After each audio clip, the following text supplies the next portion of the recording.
ini kelompok tiga mempresentasikan sebuah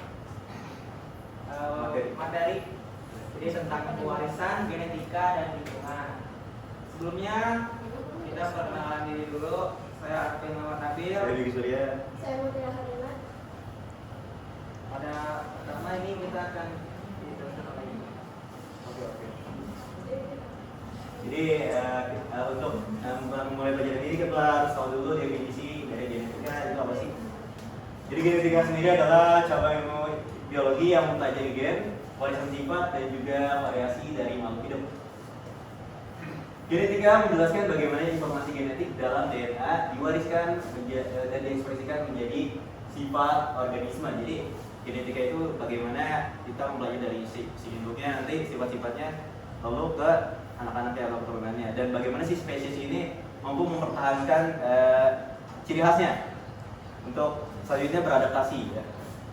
Dalam antropologi ragawi ini, genetika digunakan untuk memahami variasi manusia, migrasi manusia purba, dan distribusi penyakit genetik pada populasi manusia.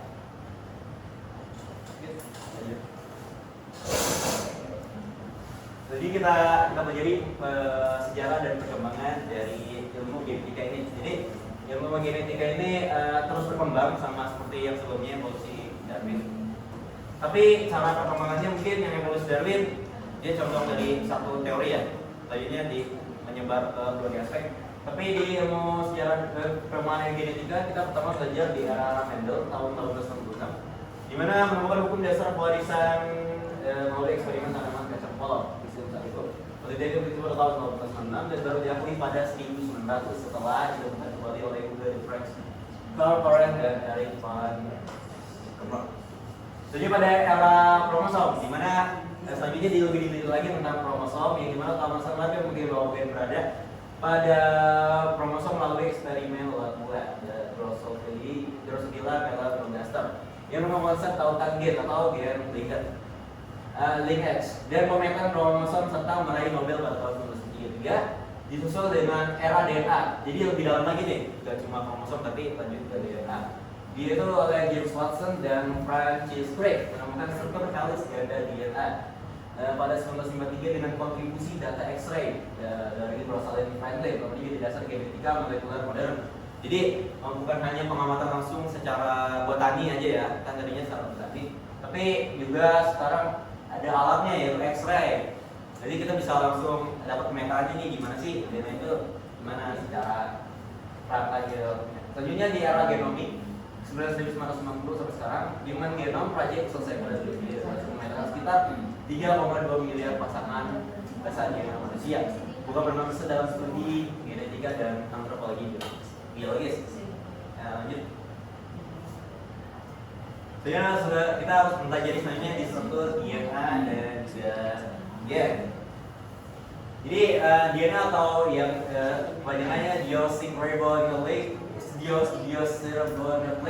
acid adalah molekul yang menyimpan informasi genetik untuk perkembangan, pertumbuhan, dan reproduksi makhluk hidup. Jadi mencakup ketiga tadi, di mana DNA tersusun dari unit-unit yang disebut sebagai nukleotida yang terdiri dari gula deoksiribose, fosfat, dan basa nitrogen. Ya ada lihat Sitasin Z. Molekul DNA memiliki bentuk ganda dengan dua rantai anti paralel, di mana basa nitrogen berpasangan secara spesifik antara si A dan si T, dan juga si G dengan si C melalui ikatan hidrogen. Urutan basa nitrogen pada DNA membentuk kode genetik. Tiga basa berturut-turut disebut codon yang mengkode satu asam amino. Banyak kode membentuk protein spesifik yang membentuk fungsi biologis di dalam tubuh. Segmen DNA yang membawa informasi untuk menghasilkan fungsional disebut gen. Jadi dari segmen-segmen DNA ini ada sebuah hal yang lebih atau yang bekerja lah di dalam DNA ini, yaitu gen istilahnya. Membawa informasi terutama dari si induk ke anaknya itu gen yang sebenarnya memiliki sifat khusus. Pada manusia terdapat sekitar 20.000 sampai 25.000 gen yang tersebar di seluruh genom. Selanjutnya adalah kita mempelajari kromosom, genotip, dan fenotip. Apa sih kromosom itu? Kromosom adalah struktur seperti benang di inti sel yang tersusun dari DNA dan juga protein. Jadi ingat-ingat ya, ada dua, DNA dan protein. Protein itu dan berfungsi lebih mengatur distribusi DNA saat pembelahan sel. Kalau ada pembelahan itu saat reproduksi pembelahan sel. Manusia memiliki sekitar 46 kromosom atau 23 pasang yang terdiri dari 22 pasang autosom dan satu pasang kromosom seks, yaitu wanita XX dan pria XY. Jadi kalau kurang daripada itu dapat diyakini bahwa manusia tersebut akan terlahir secara cacat atau kelainan. Jadi harus lengkap 46 kromosom 23 pasang dan selanjutnya kalian pernah dengar gak sih? Kalian pasti belajar biologi kan? Dimana ya sebelum cowok itu bentuknya mirip sama cewek, ya kan pernah dengar? Nah ini kenapa di sini lebih dominan yang terbentuk itu adalah wanita. Jadi kalian itu suka salah dokter ketika apa namanya anak aku apa nih kelaminnya jenis kelaminnya wanita atau pria, tapi itu lebih baik kan. Tapi pada masa awal itu nanti bentuknya X dulu, baru pengenalannya yang sebenarnya adalah kelainan jumlah kromosom atau aneuploidy. Dapat terjadi karena kesalahan pemisahan kromosom saat proses meiosis. Ada yang tahu apa itu meiosis? Apa tuh? Apa itu? Ayo jelaskan, Mas Duki. Aku lupa. Aduh, lupa katanya deh. Aduh. Apa itu meiosis ya?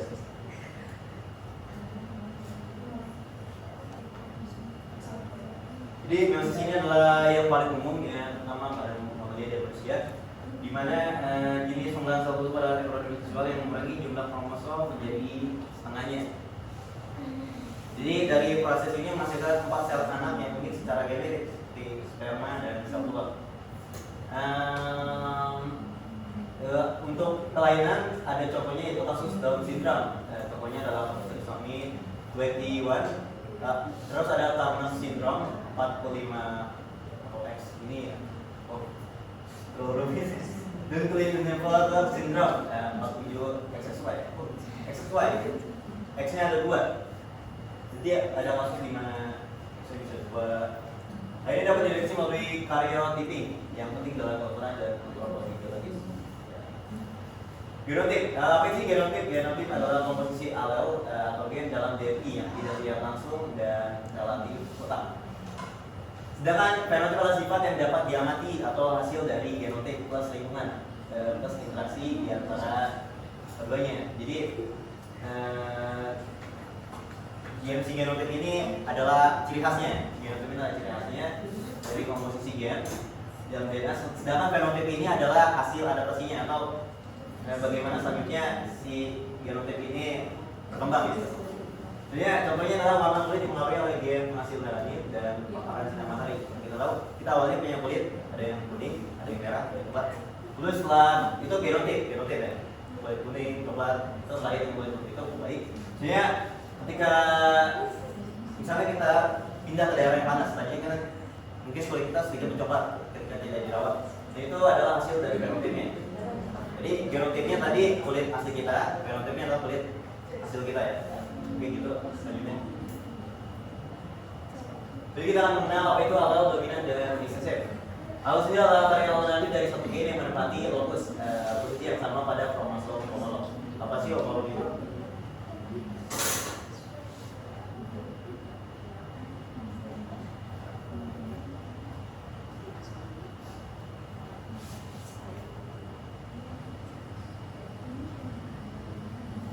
Jadi homolog itu adalah kita ini makhluk yang berbeda, misalnya kita dari ras yang berbeda, tapi sebenarnya kita memiliki nenek moyang atau usul yang sama, jadi bisa dibuktikan dengan homolognya. Jadi homolog itu berarti satu. Jadi kita berasal dari satu nenek moyang yang sama walaupun selanjutnya kita memiliki berbagai varietas yang berbeda. Jadi itu homolog. Ya, jadi adalah varian alternatif dari satu gen yang menempati lokus yang sama pada kromosom homolog. Karena manusia adalah organisme diploid memiliki 2 salinan setiap kromosom, maka setiap individu memiliki 2 alel untuk setiap gen. Apa sih homozigot itu? Individu dengan 2 alel yang sama, AA atau AA. Jadinya adalah heterozigot. Jadi si alel ini selanjutnya akan menghasilkan antara dua pilihan, si homozigot atau si heterozigot. Ketika homozigot individu akan memiliki dua alel yang sama, jadi ciri khas yang dibawanya antara si emak A atau A kecil atau kecil. Lalu heterozigot individu dengan dua yang alel yang berbeda yang bisa disebut dengan carrier pada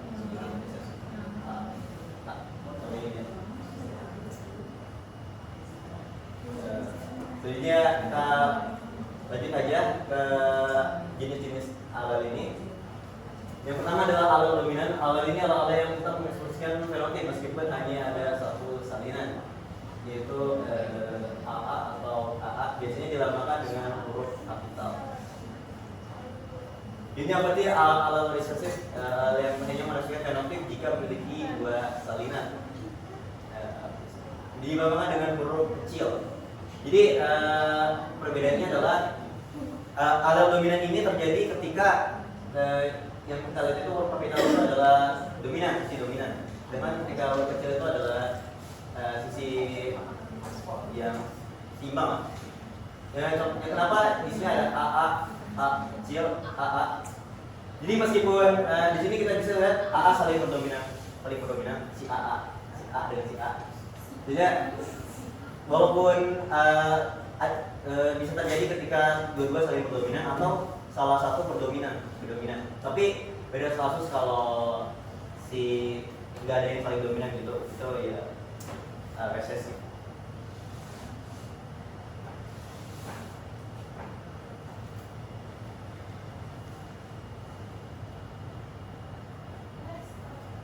Selanjutnya adalah kodominasi. Kodominasi adalah ketika dua alel terekspresi secara bersamaan. Seperti golongan darah AB yang menandakan antigen A dan B. Ini uniknya ya. Jadi bisa membuat dua sifat yang berbeda gitu dalam satu jenis. Kodominasi ini lengkap kondisi ketika heterozigot memiliki fenotip antara dua. Misalnya homozigot misalnya merah, ada si merah dan si putih menghasilkan merah muda. Jadi ini bentuk ketidaksempurnaan. Jadi kalau karena tidak sempurna, jadi dia ambil sisi tengah, ya mau merah nambung, mau putih nambung, jadi merah muda. Selanjutnya,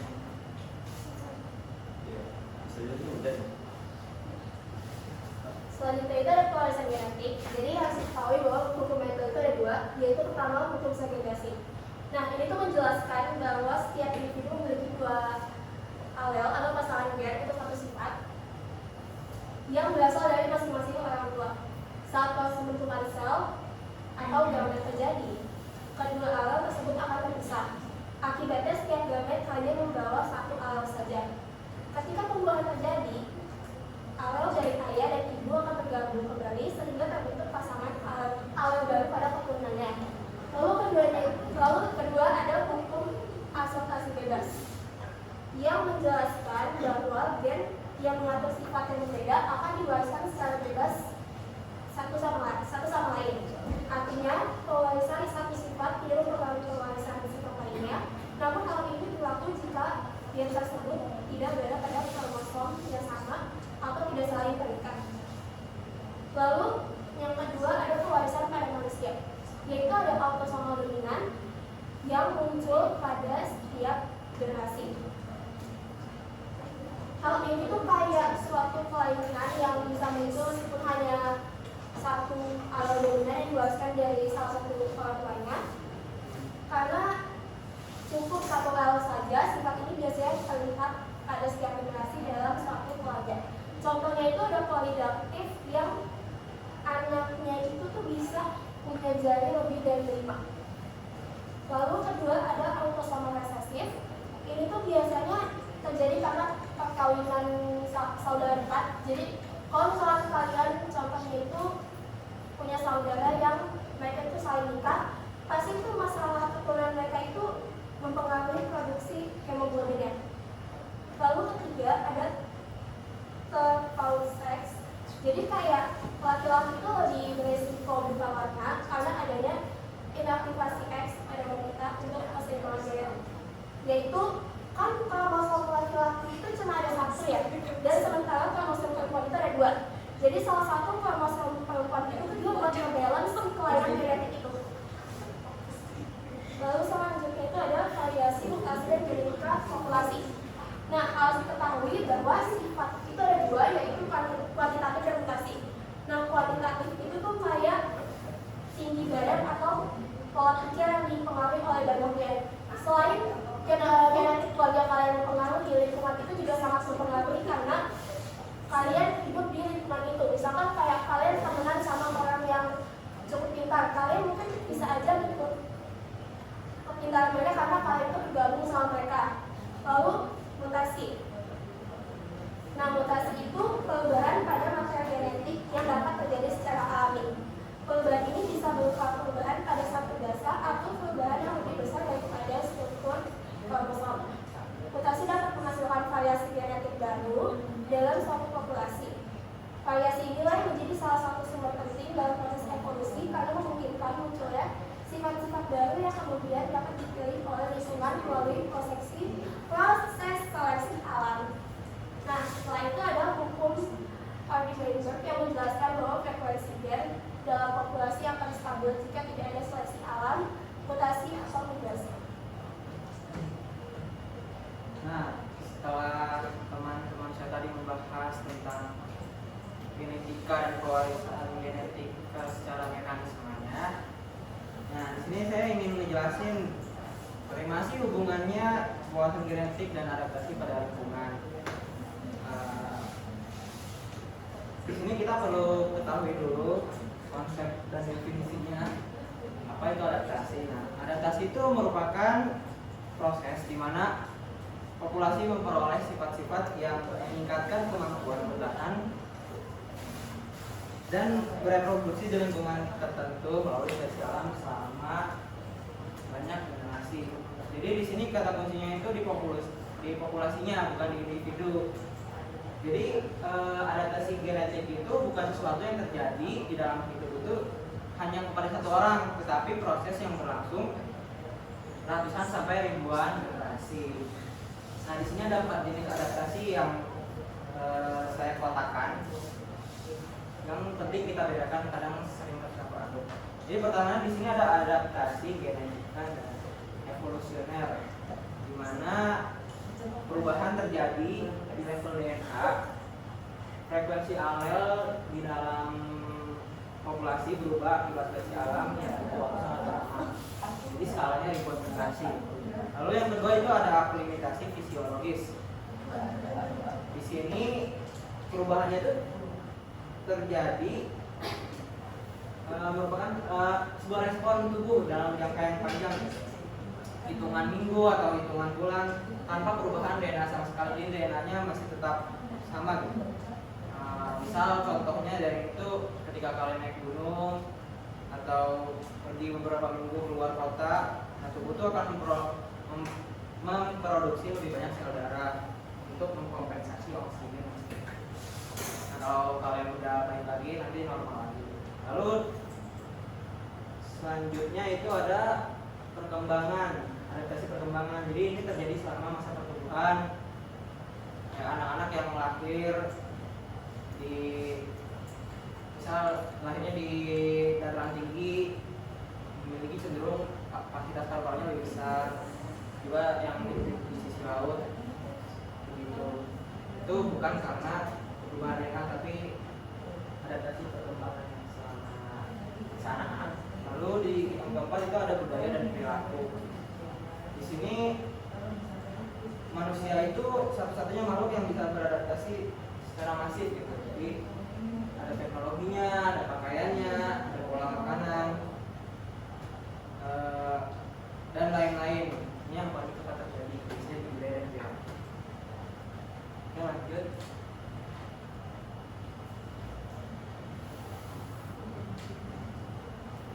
Nah, di sini ada seleksi alam dan genetika populasi.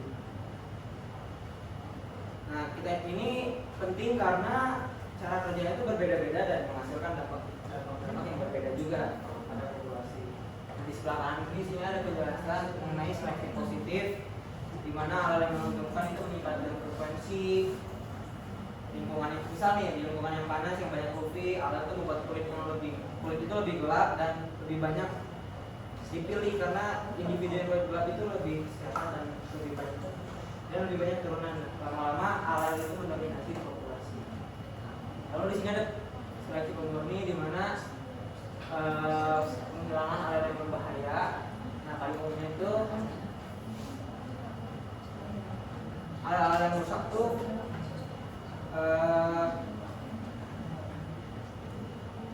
menjaga fungsi normal protein-protein esensial. Jadi intinya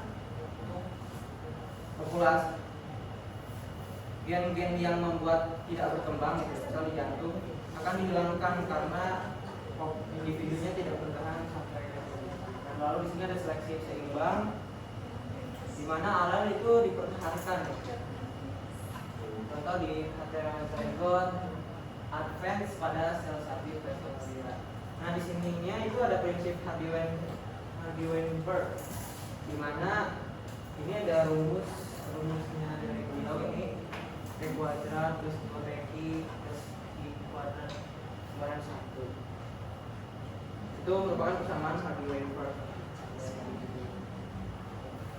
Yang beliau membuat ini.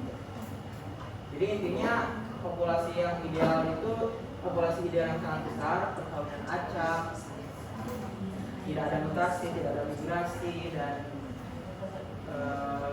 tidak ada seleksi alam, maka frekuensi alam tidak akan berubah dari generasi ke generasi.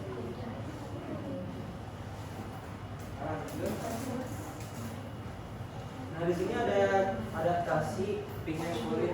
Jadi sebuah studi kasus yang terdokumentasi di alam gitu, pada manusia modern yang mungkin juga kita sering salah pahami gitu, karena orang pun naikin warna kulit itu dengan ras gitu. Padahal kalau secara saintifik gitu, warna kulit itu murni soal adaptasi terhadap paparan sinar matahari. Nah di ciri ini ada ekuator, di mana yang membuat kulit itu lebih gelap. Ini terjadi di Afrika, di Brasil, di Indonesia juga. Radiasi ultraviolet yang sangat tinggi sepanjang tahun.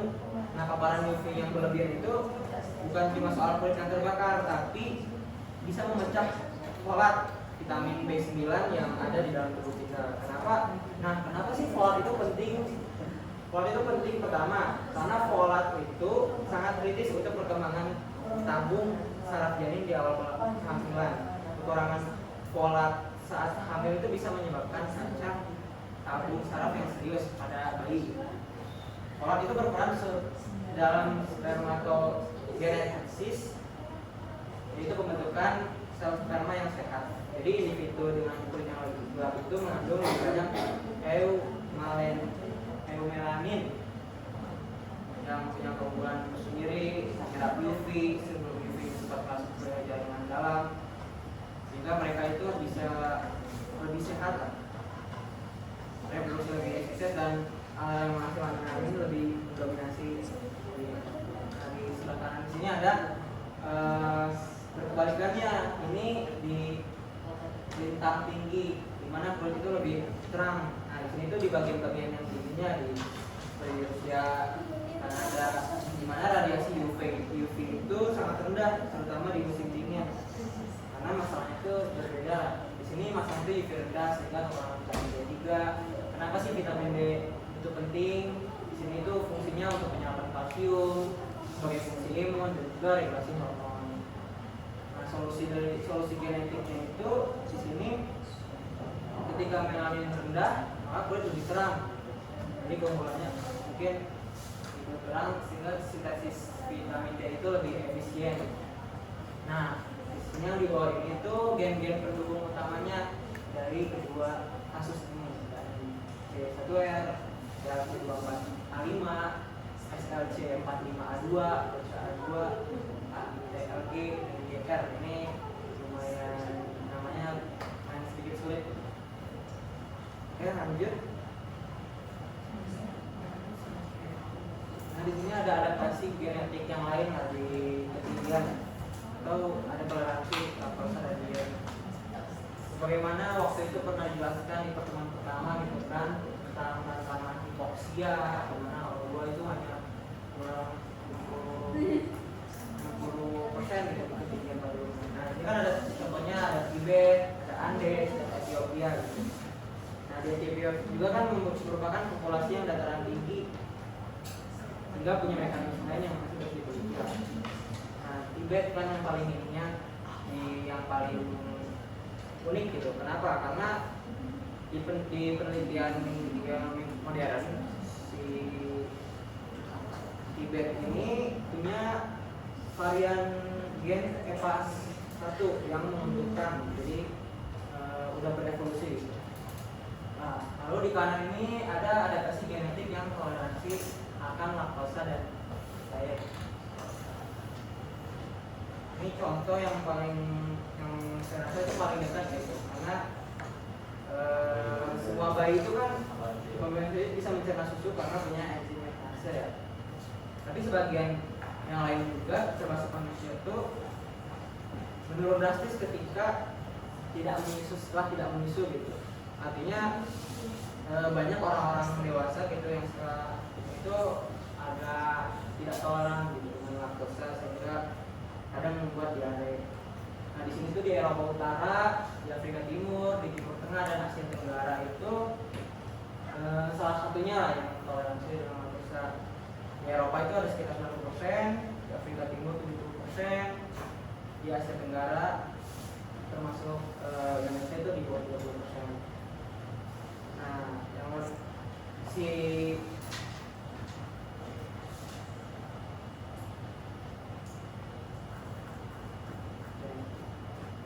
yang unik itu di sini tuh ada namanya evolusi konvergen yang muncul lebih dari 5 kali itu secara individu gitu. Nah, fenotip yang sama tuh muncul dari mutasi yang berbeda karena tekanan mutasi yang sama. Nah, ini dia lepas kan, jadi muncul dari dia. Oke, lanjut.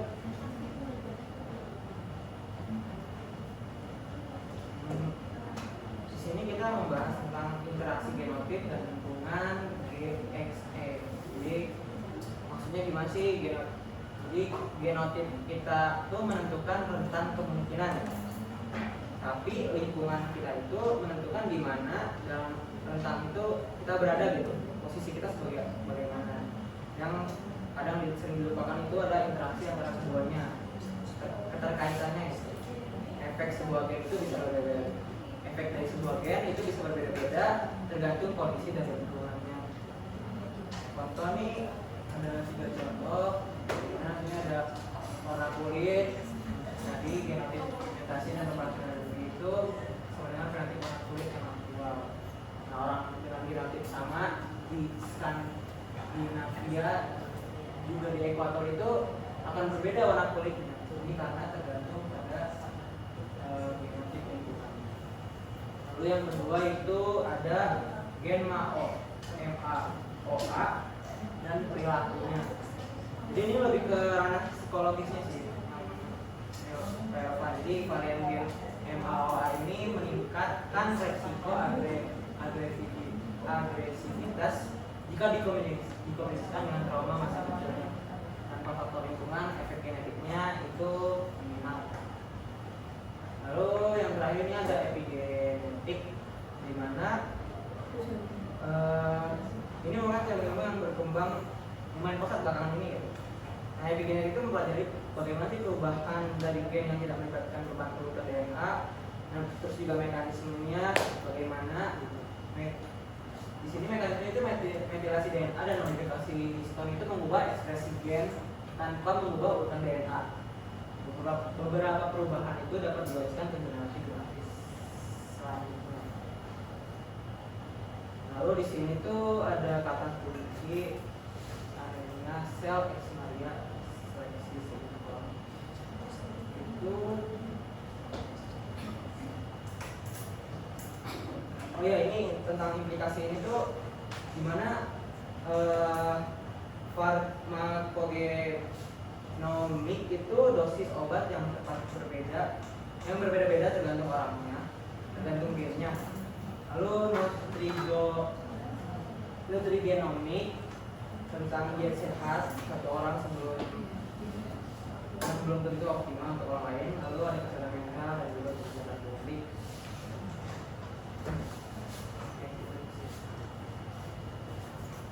Jadi selanjutnya simpulannya genetik itu adalah sebuah hal yang kompleks, bukan cuma suatu hal yang udah diwariskan jadi ciri khas kita, tapi juga itu ada cerita panjangnya dari nenek moyang sampai kita, dan bahkan setelah kita pun masih bisa dari genetik ini bisa bervariasi lagi. Jadi setiap daerah, setiap geografis itu bisa berbeda. Dan ini semua adalah seleksi alam. Seleksi alam seperti tema pertama, di mana seleksi ini membentuk frekuensi alel dalam populasi manusia sebagai respon terhadap tekanan lingkungan sehingga kita bervariasi.